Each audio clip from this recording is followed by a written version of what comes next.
Labs vakars handbola draugiem, atrodamies Rīgā Olimpiskajā sporta centrā un 18. reizi turnīra pastāvēšanas vēsturē Rīgas domas kauss. Un šogad jāsaka, kā nekad sastāvs 3 pasaules čempionāta dalībnieces Krievija, Ēģipte, Baltkrievija. Pirms pirmās spēles Latvijai pret Baltkrieviju ar mani kopā ir Latvijas Handbola federācijas ģenerāls sekretārs Andrijs Brensāns un arī Latvijas handbola izlases galvenais treneris Uģis Vikstrēms. Sveiki, kungi! Pirmais jautājums pie trenera, kamēr mums ir tāda iespēja. Šis sastāvs ļoti spēcīgs - Krievija, Ēģipte, Baltkrievija. Ko mēs varam iegūt no šādām komandām? Kas ir tās lietas, ko mēs centīsimies paņemt no šīm spēlēm? Skaidrs, ka mēs cīnīsimies katrā spēlē par uzvaru. Būs grūti, bet kas ir tās lietas bez rezultātu, ko var paņemt? Pirmais absolūti mūsu mērķis ir ideāli iespēja pret stiprām komandām, kas saka, mācīt. Jo konkrēti, kad spēlēs vajag komandu, tur savā meistarībā neaug. Tā vienkārši man liels prieks, ka Latvijas Handbola federācijai izdevās tādu izdevību uzaicināt 3 pasaules klases komandas. Un tas mums būs vienkārši, kā saka, īsta ģenerāla pārbaude priekš janvāra kvalifikācijas spēlēm, kurš tas ir pats svarīgākais. Ir kaut kādi konkrēti mērķi komandai tieši šajā turnīrā, vai tā ir vairāk kā gatavošanās tiešām šim janvārim? Jā.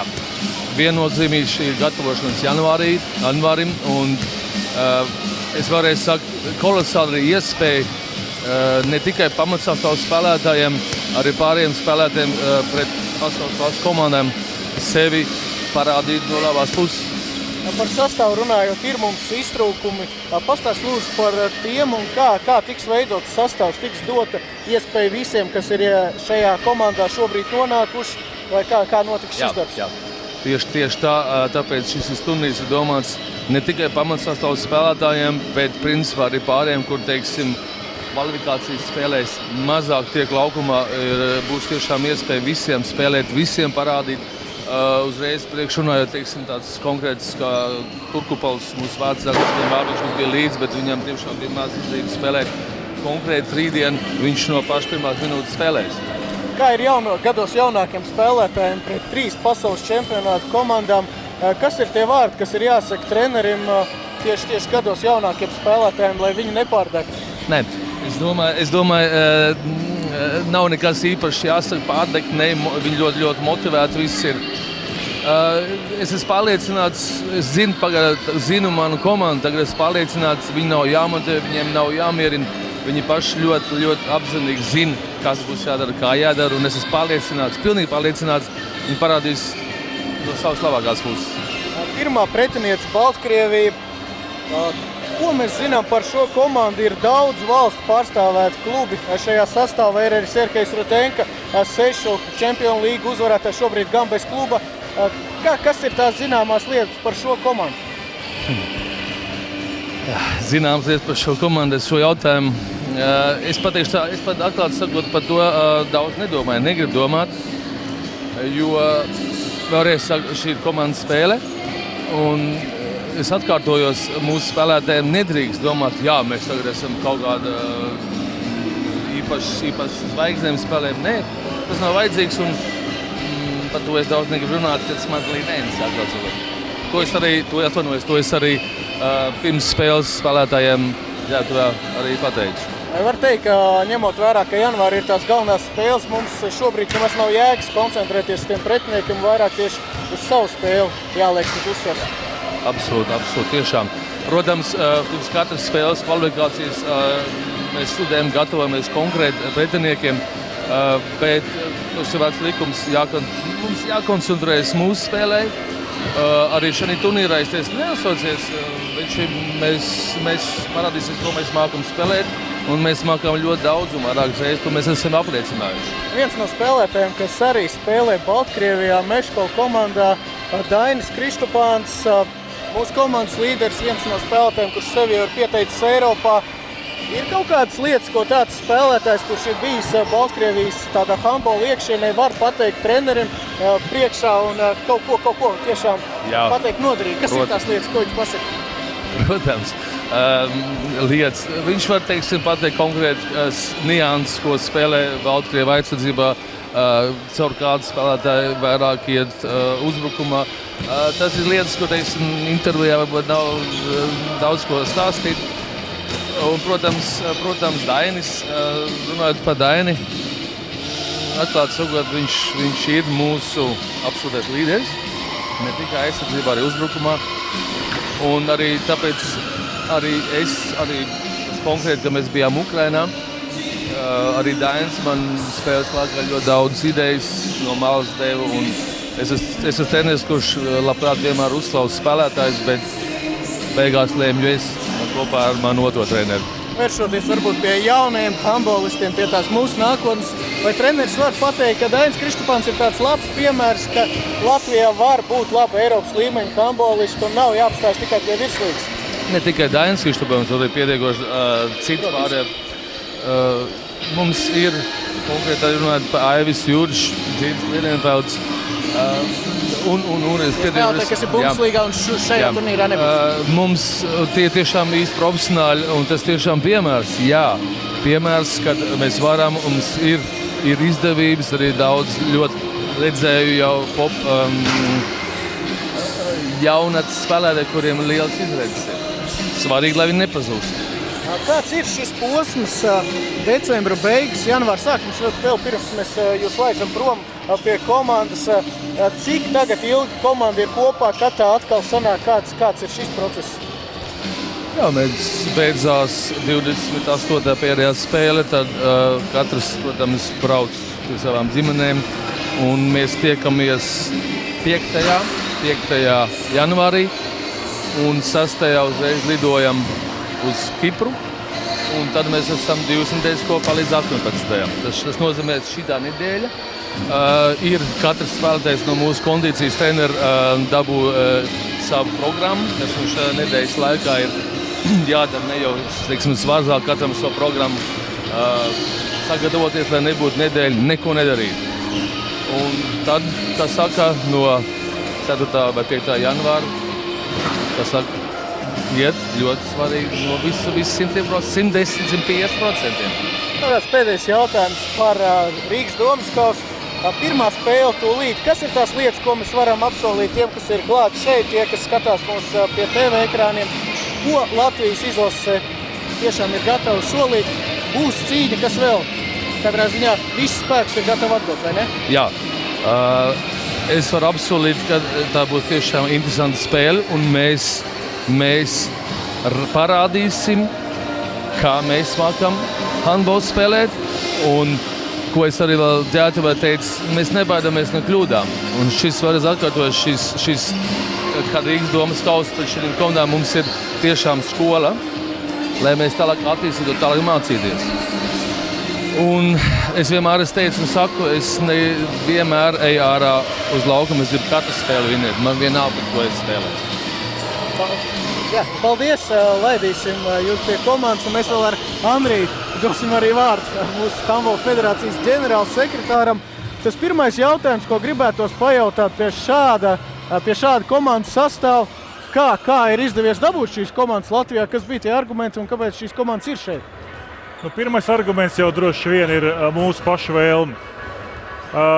Intervijas sākumā Tuģi minēja, ka tagad ir 3 pasaules čempionāta dalībnieces. Man vēlēšanās ir tāda, lai varētu nākamgad teikt, ka ir visas 4 dalībnieces, ir pasaules čempionāta dalībnieces, ka Latvija ir viena no šīm komandām. Un mēs esam ceļā uz to. Jā, un līdz ar to ilgā pazīšanās un mūsu komandas spēja progresēt ir bijis par pamatu tam, lai es varu vest sarunas ar draudzīgo federāciju prezidentiem, vadību un aicināt uz Rīgu. Runājot par to, kā tiek komplektēts sastāvs izlasē, ir vairāk iztrūkumu, pieminētais Jurčs Liedenfelds, vēl vairāk ir savainoti. Kā notiek tas darbs? Ir jāzvan federācijai spēlētāji, vai handbola federācijā tāda problēma nav, ka kāds kaut kur meklē šos iemeslus, lai nepiedalīšos izlasē? Visdrīzāk es teiktu, ka pēdējie 4 gadi ir parādījuši to, kad nevienam no federācijas nav jāzvana un jāpārliecina. Šajā brīdī mums ir jāzvana, drīzāk jāpārliecina klubu vadība, kuras šādi tādi mēģina atrast iemeslu, kāpēc nepalaist kādu spēlētāju. Un jāsaka, tā mums ir izdevies pārliecināt, ka Latvijas izlases tā nav vieta, kur viņi atbrauc atpūsties, bet ir vieta, kur viņi atbrauc trenēties, gatavoties spēlēm un spēlēt. Diemžēl ir arī situācijas, kad dabūna traumas, kad pēc 2 stundām ir zvani uz federāciju, piemēram, no Francijas, kad Ingars gūta traumu pirms spēles, bet tad tiek viss paskaidrots, un ka tas ir handbols. Un tad tiek sapratni atrast, un nevelti Ingars ir atpakaļ ierindā, un viņš ir šajā turnīrā, lai janvārī spēlētu pārstāvēt Latvijas izlasi.